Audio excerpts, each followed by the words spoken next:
Hi, this is Krista Renee from the 90 Day Podcast. We celebrate the month of February for our cultivating legendary stories of our American Black histories. The month of February, the 90 Day Podcast would like to highlight some of our guests who are doing great things in our American history. Hear their stories on the 90 Day Podcast. This is Krista Renee, and I hope you enjoy our Black History Month. Hi, this is Krista Renee from the 90 Day Podcast. My next guest is Deborah Crocket, and the title of this episode is What She Does for Her Community. How are you today, Ms. Crocket? I'm pretty good, alive and kicking. Alive and kicking. I love that. Well, Deborah, what is your sole purpose of giving back to the community? Well, looking at, I live in a senior citizen building, and I look and I said, wow, I hardly ever see anyone visiting any family or anything, So I said, maybe I can start preparing meals, like doing a little holiday celebration for the people here, like do my part to make them feel like they have family and friends and someone that cares, Right. So I started the little money that I used to get, like the little stamps and stuff I used to get because I'm on Social Security and I get a little small amount of stamps. So I would take it and I would save out of it each month, and I would save each month and said, well, this holiday is coming up, I'm gonna do this. Every time a holiday come up, I'm gonna start have a meal, prepare a meal, a little get together celebration, and also grab by gifts. So I tried one day in a month that I do the dinner is how many grab by gifts I usually get, Right. So I started doing that, and then I attended meeting at the East Hartford Housing Authority for the Resident Advisory Board. And they asked me, I said to them, they said, you're having these dinners. This is so nice of you, you cook, you prepare everything, you cook, you get everything together. I have to give you a lot of credit for that. So they said, we do have we have little funds that can help you with these meals and stuff, these holiday meals and stuff, And they told me the amount that they would offer, and I said, well, that's good. And I said, well, let me put in for it and see if I can get it done. So I started putting in for the East Hartford Housing, for the little funds that they have set up, to help with holiday dinners and stuff like that. So how long have you giving me? So how long have you been planning events? For how long? I've been doing it for over. I think I've been doing it for a total 4 years now. Wow, so what type of events do you plan? I know you said holidays, but what type of events? Is it mainly for just Christmas or is it for other holidays? All the holidays. Oh. I plan all the holidays, even Valentine.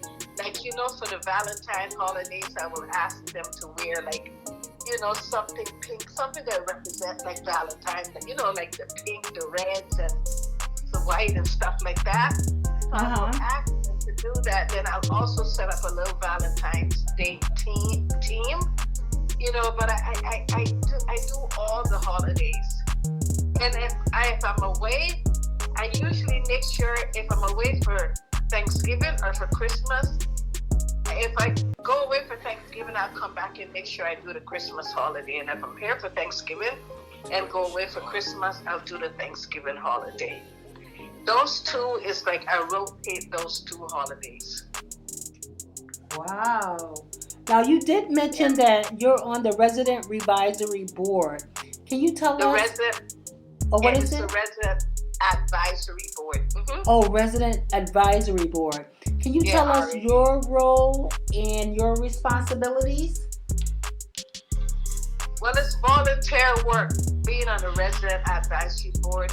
What I do is, we used to have a meeting every 2 or so months. We would have a meeting here and take, like, people have complaints, take their name and their complaints and take it back to housing, and let housing know what they're complaining about, you know?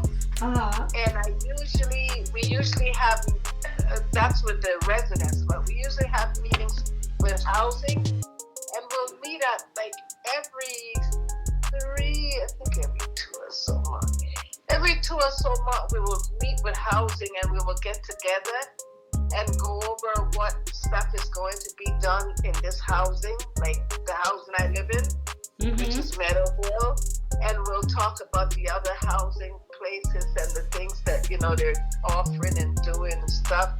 You know, like this year, like a couple weeks ago, they sent us masks and stuff, and they also sent flyers saying that we can go and get our rapid testing at a certain site and stuff. But I usually take complaints. If someone have a complaint, they will bring it to me, and then I would forward it to East Hartford Housing. Oh, okay. Now, you did state that you do get assistance from the East Hartford Housing Authority. And what type of assistance do you get? They will give me a check. They will write me a check for the assistance is in the form of a check. And what I have to do is to bring a receipt to prove that what I spent it on, that it was related to the meals and stuff like that. So that's what I do. I have to bring a receipt. Wow. The receipt. And that is good that they help out, because food is expensive. Is party planning is expensive. Very much. It's very much. I am so amazed with them, you know, and they're really, and it doesn't take them long to cut the check. Like, I usually take them, if I catch them before the checks are cut off, it will have it there like the next day. But if not, then they'll give it to me. Like, if I catch them on a Wednesday or so, they'll give it to me to come in Mondays, you know? Right. So, I mean, they're really swift about the donation. Now, is there anyone else besides you that lives in your building that is also on the advisory board? Yes, was a lady. Gail used to be with me on the resident advisory board, but she needed time off, so I was wishing that she had stayed, but no, it's just me now. It's normally 2 people for my building, but it hasn't been 2 people in a while, because Gail has been gone for a while now. Oh, wow. So that leaves a lot of responsibility on you. Well, with COVID took away most of the responsibility, because we weren't able to meet. We usually have a Christmas get-together and celebration before the Christmas, like probably a week or 2 before the Christmas holidays. We weren't even able to do that because, remember, COVID? Right. We weren't able to have meetings downstairs either, because they move all the chairs and tables because of the distance, you know? Right. Of making, putting the 6 feet distance or whatever between you. So we weren't able to, meet down there. But I was very lucky, because I managed to get the Christmas dinner to holiday dinner together before the COVID rates went up. Because the rates was almost at 25, remember? They just dropped to 7 now. Right. A little over 7, but they were at 25. And I managed to hit it right on time. And right after that, they came in like a couple of weeks, like probably 3 weeks or so later, they came and moved all the tables.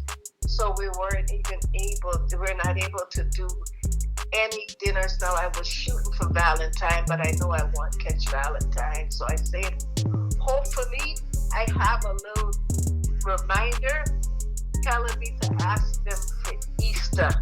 because Easter's a ways, that's in April, so that Right. things should change by then, right? Right. So I'm just keeping my finger crossed that we can do the Easter dinner. Right. So, what are some other attributes do you do for the people in your building?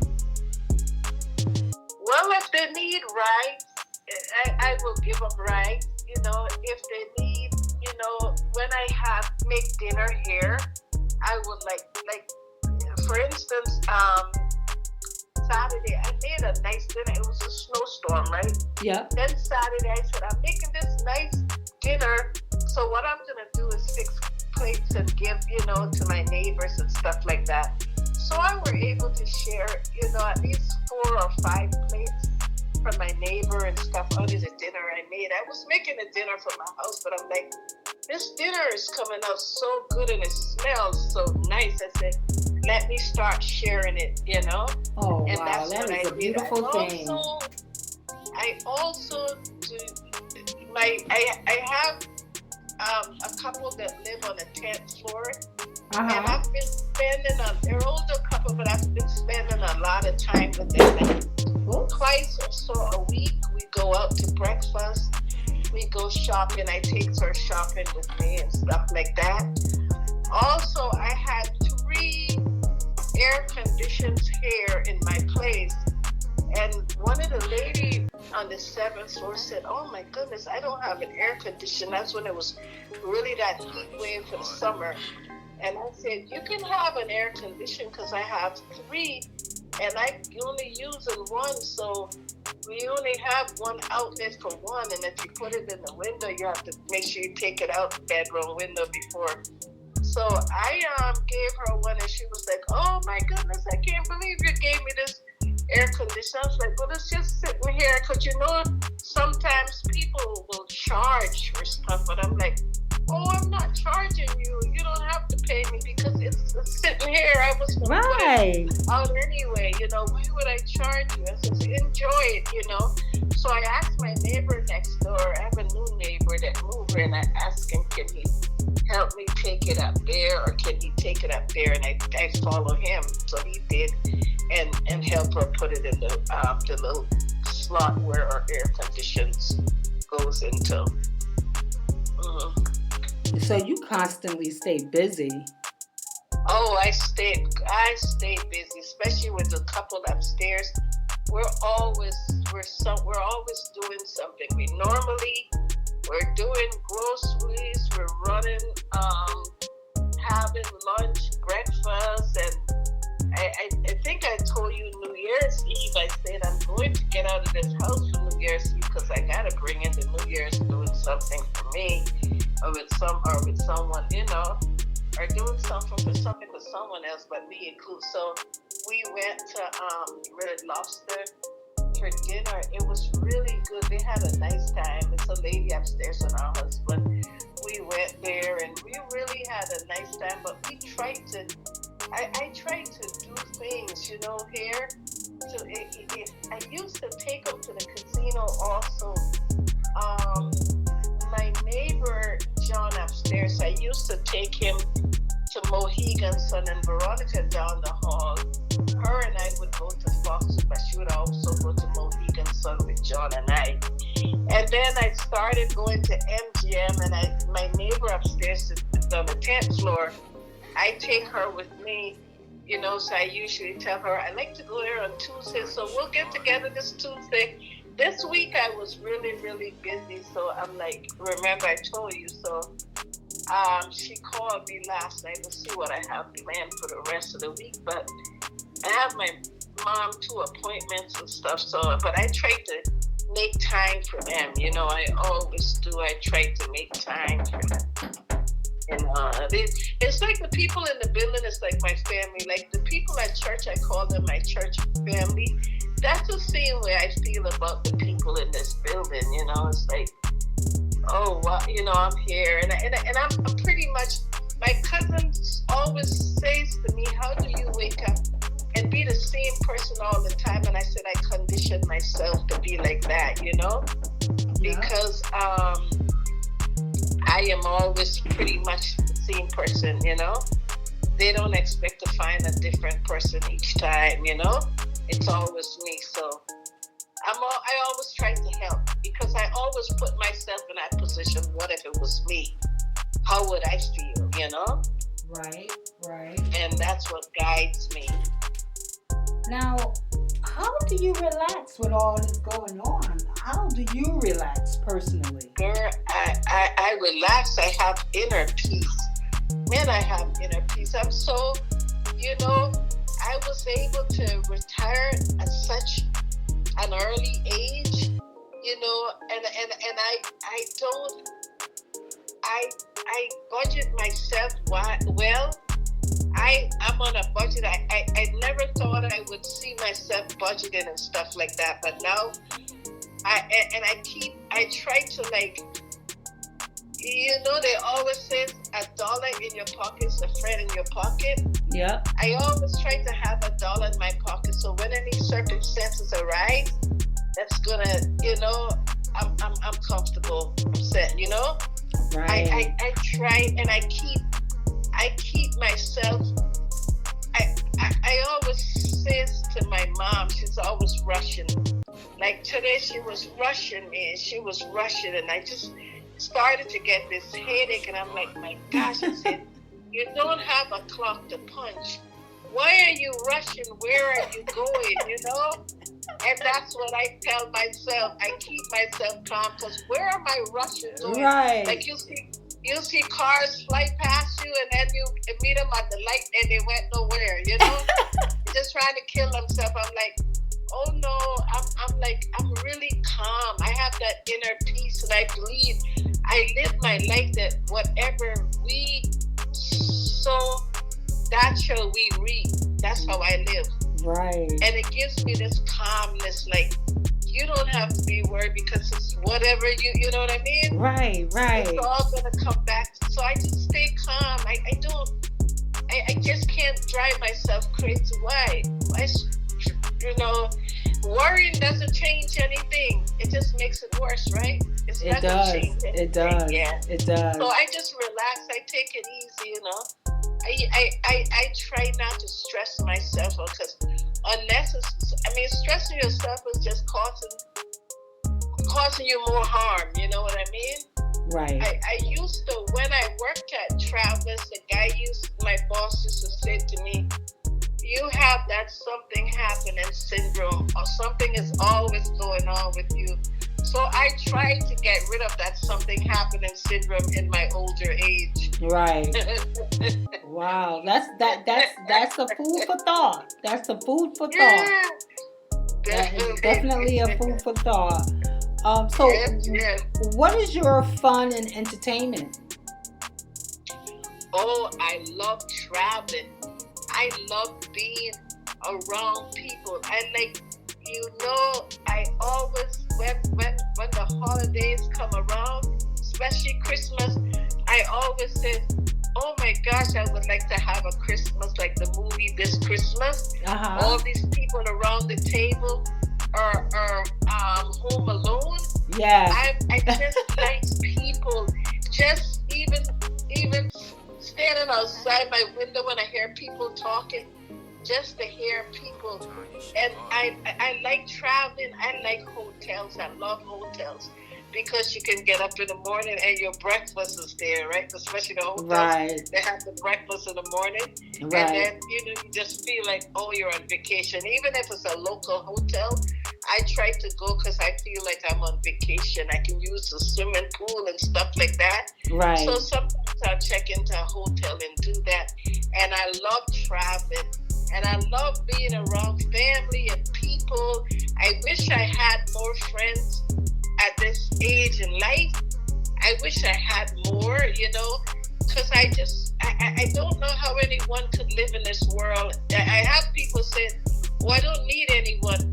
I could live in this world by myself because I don't need anyone. But I would absolutely go crazy. Yeah. Without anyway, I can't picture that. I really can't. That would drive me nuts. I know. Yeah. I know. So I know you brought up COVID-19 in relation to the housing authority and the people in your building. But how about in your immediate family and your family members, how did you and your family members manage the COVID-19 during this pandemic or during the early pandemic? And Well, now, well, my oldest daughter immediately quarantined her household from anyone. It didn't matter if it was me, my mother, I'm her mother, her grandmother, no one could come there. She says, oh, I don't want to take a chance when COVID is over. So I felt how I traveled when COVID was at its worst. And I traveled to go to South Carolina because I felt so alone. I'm alone, but I felt even lonelier when COVID came, when it started. And I traveled all the way from here to South Carolina to be with my younger daughter and my 3 grandkids and stuff. And I said, oh, I got to get away from here. I'm going to travel. I'm going to take my chance. And I put my trust in God's hands because He's going to cover me, Yes. And I traveled during COVID, and I traveled with Delta Airlines. I always take Delta or American. I take Delta to Atlanta, and then I change from Atlanta to Charleston. Those people made me feel like we're going to be all right. Don't worry about it. They made me feel like family. Like they even made me feel better than the healthcare industry would have made me feel. Delta. Delta was so good. And it's like, they're like, okay, just, they made sure that you had a distance. Like you're on one end and the person on the other end. But they made sure, they made sure that you were taken care of. The only thing left for them to do was just take you and rock you in their arms and put you to sleep. That's how good Delta was, And I'm like, look at this. This is an airline, commercial airline, and they're acting better than your spiritual and your healthcare would treat you. Yeah. They were so good. So I said, we're going to be all right. And I said, the thing about, it's pandemics and stuff, we lost a lot of people. I lost my aunt. I lost her recently. About a week ago, she passed away with COVID in the Cayman Islands.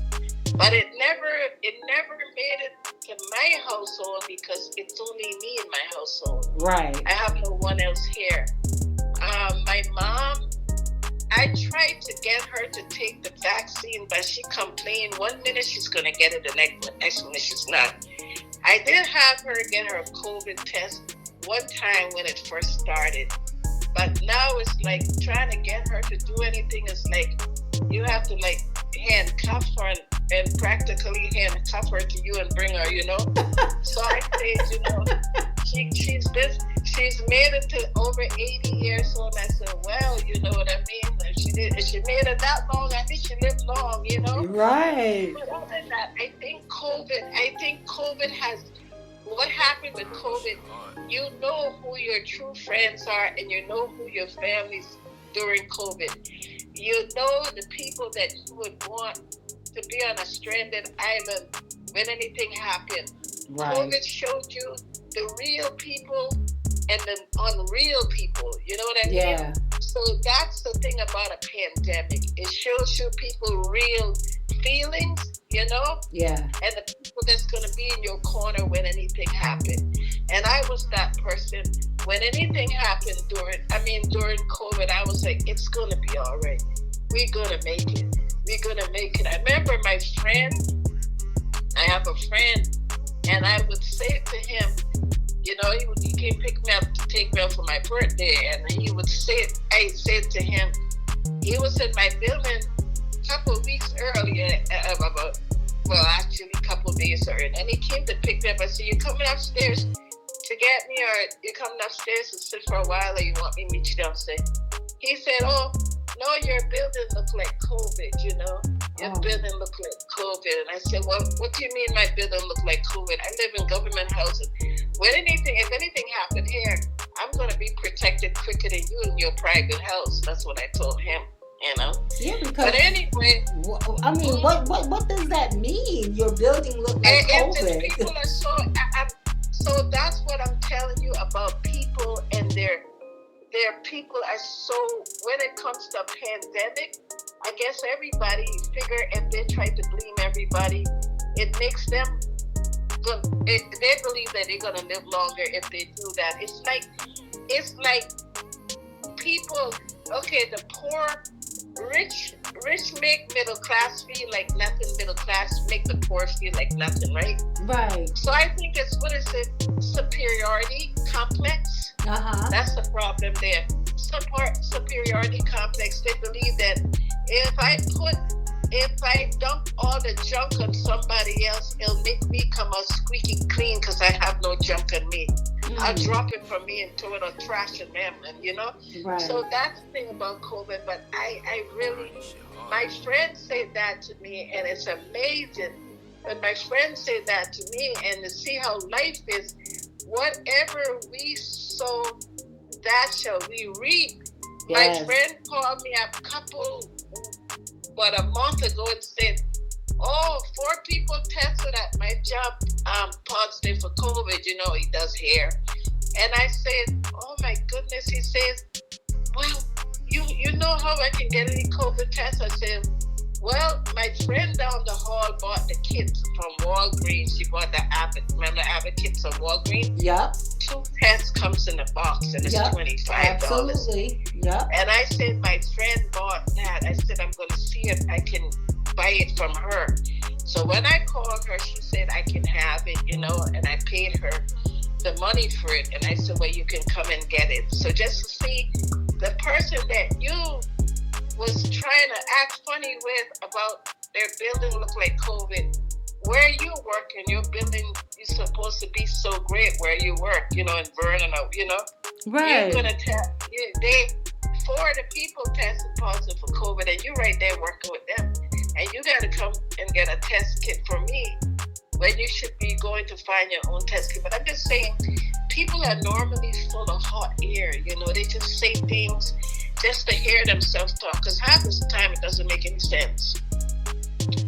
So that's what happened. So I got ready to say, well, this building didn't have to ask you for a test kit. Right. But you had to ask somebody that's building for a test kit because you were so worried about that you might have contracted COVID, you know? So right. That was the story there. But I stay calm because I look at life and I said, whatever we do, we will, you know, if you put positive energy out there in the atmosphere, positive things will normally come to you. And when bad things do, the point that you believe positivity can remove it will remove it. That's the way I feel about it, you know? Yes. Wow. Yeah. Well, you know what? I admire you so much. You are a phenomenal woman who does a lot of things for her community, for her building, for the people. And you know what? You do it from the bottom of your heart. Definitely. Yes. Definitely. And you don't ask for anything in return. And that's one I sure don't. You sure don't. You do it from the bottom of your heart. And yes. I just want to ask you, what keeps you inspired and motivated?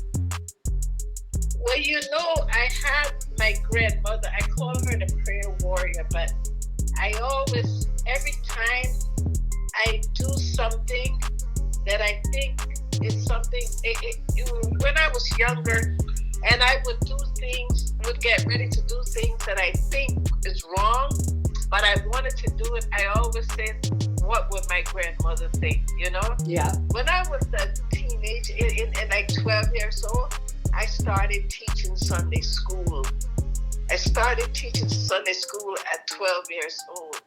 Even if I went out on the weekend and went to the little stuff they had, like the movies and all those things, I would still get up early and teach Sunday school. But my grandmother is such a prayer warrior. She passed away, you know, but it's like she always says, oh, turn the other cheek. Even when she had people mistreating her, she would say, turn the other cheek. I mean, it's kind of hard for me to be able to, you know, do that. But what I do is to try and send out, like I said, positive energy. I try to talk. I try to speak positively. My grandson always says to me, Dad, well, you see the good in people because you're what's it say? I'm an optimist, right? He said, Yep. You're an optimist. You always look at things, the good in things, and they always, like the guy, my friend tells me, he said if anybody he would call a sin, I am a sin. He always tells me that. He says, you are so good. He says, you're so good that I